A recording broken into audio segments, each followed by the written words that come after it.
Ian Tasso here, voice of your Las Vegas Wranglers, hanging out in the Las Vegas Wrangler locker room with head coach Ryan Mougenel. Mouge, obviously you guys fresh off a road trip up to Colorado. First game didn't quite go your way. A tough battle. You guys wound up on the short end, but much like that trip they had over here to Las Vegas, second game you guys jumped all over them. Offense exploded. How important was it for the boys to really come out strong and take control of that first period in Colorado? I'm still trying to get over the fact that you keep calling it a locker room. Americans, eh? Yeah, no, it was definitely a tough day of travel. I think getting in there.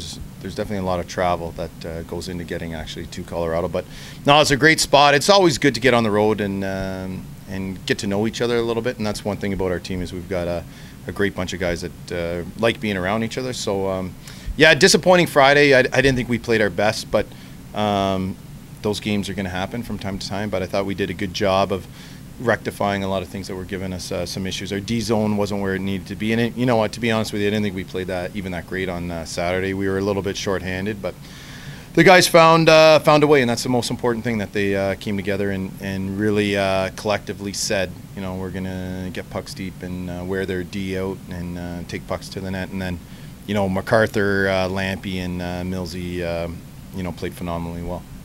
Now, Colorado, of course, a team that's really new onto the ECHL scene. They were in the CHL last year, a lot of success in the CHL. Then they come up to the ECHL. Transition's been relatively smooth for them. I mean, they're right behind Alaska over there in that Mountain Division. Now, what is it about them that makes them such a tough team to face? You guys really been going back and forth this whole season.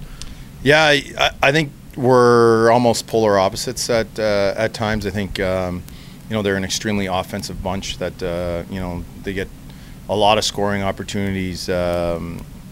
And they bury them. That's where we're different.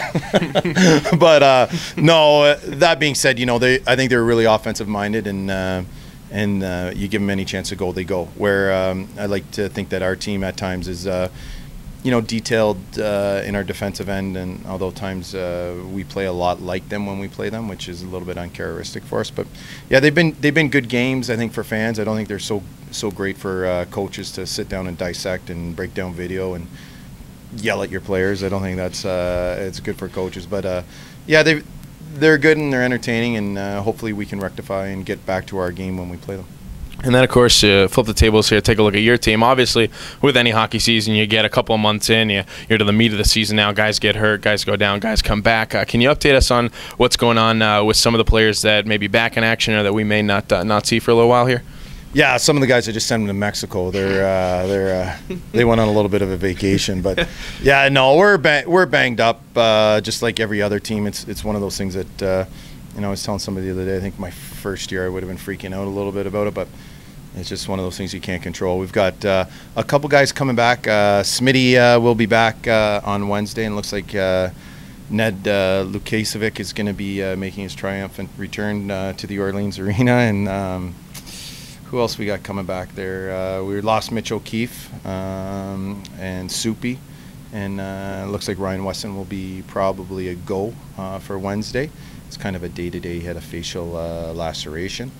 And then is there anybody I'm really missing out there? There's just Ash Goldie's done for, he had surgery on his shoulder, so he's done for, let me just take a look at the board over here. You want to pan over here.